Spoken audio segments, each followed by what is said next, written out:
অনেক বিষয়ে বক্তব্য রাখা যায়। 17 বছর ধরে তিনি কষ্ট করেছেন, যিনি আপনাদের সামনে আজকে প্রধান অতিথি।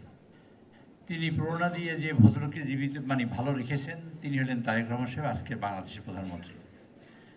তার প্রেরণায় যেটা হয়েছে তা হলো বাংলাদেশের স্বাস্থ্য খাত।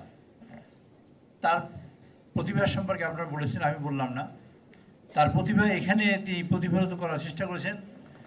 যে যে খবর আমরা জানি না সেই খবরটাই আমরা আজকে শুনবো। বাংলাদেশের স্বাস্থ্য খাতে দ্বিগুণ বাজেট হওয়ার পিছনে যে ভদ্র মহিলা কাজ করছেন, তিনি আজকে আপনাদের প্রধান অতিথি।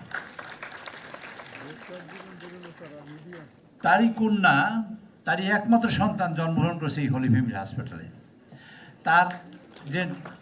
তার যে মানসিকতা বা সেই বিষয়টা চিন্তা করলে বাংলাদেশে এত হসপিটাল থাকতে এই হলি ফ্যামিলি হসপিটালকে বেছে নিলেন কেন তিনি, এবং যে কারণে বেছে নিয়েছেন সেই কারণেই তিনি আজকে আপনাদের কাছে প্রধান অতিথি করে আমরা যদি এখানে নিয়ে আসি। আমি হসপিটালের সম্পর্কে যদি বলি আমার এই অসুবিধা, প্রধান অতিথিকে এটা বলাটা ঠিক সমীচীন মনে করিনি আমি। তবে একটা কথা বলতে চাই আপনাদের পক্ষ থেকে, এইখানে ছাত্রছাত্রী আছে তাদের পক্ষ থেকে, শিক্ষকদের পক্ষ থেকে, মাননীয় প্রধান অতিথি, এই হসপিটালে আপনার স্মৃতি জড়িয়ে আছে। বাংলাদেশে এত হসপিটাল থাকতে আপনি কেন হলি ফ্যামিলিকে বেছে নিয়েছিলেন তখন? এর ভালো হসপিটাল ছিল সেই জন্য। সেইটা এখন রুগ্ন হয়েছে, ভালো হতে চায় আপনার সহযোগিতা পেয়ে। আপনারা চান কি না? আপনার সাহায্য পেয়ে এই হসপিটালটা সুস্থ হতে চায়, এবং বাংলাদেশে অনেক হসপিটাল আছে, সেই হসপিটালের মধ্যে সেরা হসপিটাল হতে চায় এই হলি ফ্যামিলি হসপিটাল। আমরা আপনাকে কোনো বিষয়ে বলতে চাই না, আমরা বলতে চাই যে এই হলি ফ্যামিলি হসপিটালটা আপনি নিজের অন্তর দিয়ে দেখেন, আপনার ভালোবাসা দিয়ে দেখেন। আপনার কন্যা সন্তান এখানে জন্মগ্রহণ করছেন, সেই স্মৃতি মনে করে আপনি মনে করেন যে এই হসপিটালটা আপনার নিজের হসপিটাল, সেভাবেই আপনি দেখেন। আমরা প্রত্যাশা করি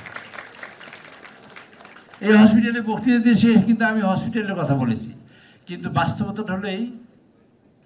একটা কবিতা অনেক আগে পড়েছিলাম, সেটা হলো আপনারা বোধহয় পড়েছেন, হে মহামানব তুমি একবার আসো ফিরে, তুমি একবার চোখ পেলো এই বিক্রামনগরের ফিরে, যেখানে মৃত্যু হানা দেয় বারবার, লোকচক্ষুর অন্তরালে জমেছে অন্ধকার।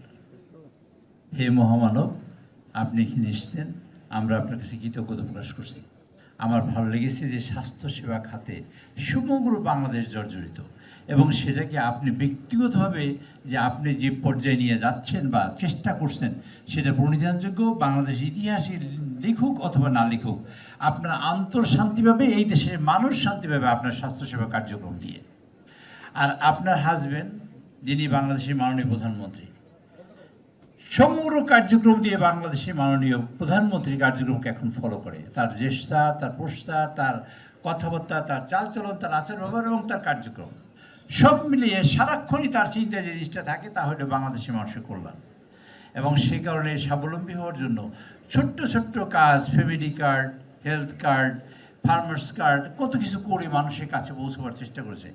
প্রিয় ছাত্রছাত্রী ভাই বোনেরা, ডাক্তার ভাই বোনেরা, আপনাদের অনুরোধ করতে চাই, বাংলাদেশকে যেভাবে এগিয়ে নিয়ে যাওয়ার চেষ্টা করেছেন আমাদের মাননীয় প্রধানমন্ত্রী, এবং তাকে সহযোগিতা করছেন তারই সহধর্মিনী, তার বেটার হাফ, আমি প্রত্যাশা করব বাংলাদেশের স্বাস্থ্য খাতে যেহেতু উনি উদ্যোগ নিয়েছেন, আপনারা তার পাশে থাকবেন। আপনারা তার পাশে থেকে আপনি তাকে সহযোগিতা করে, তাকে পরামর্শ দিয়ে আপনারা স্বাস্থ্য খাতকে বাংলাদেশের অনন্য পর্যায়ে নিয়ে যাবেন, সেই প্রত্যাশা করে আপনাদের সকলের শুভকামনা কামনা করে, এবং মাননীয় প্রধান অতিথি আজকে যিনি আসছেন তার কাছে কোনো দাবি নেই, শুধু একটি দাবি, যে হলি ফ্যামিলি হসপিটালটা আপনার নিজের হসপিটালটির মনে করে যা যা করা দরকার তাই করেন, এই আশা ব্যক্ত করে আমার বক্তব্য শেষ করছি। আল্লাহ হাফেজ।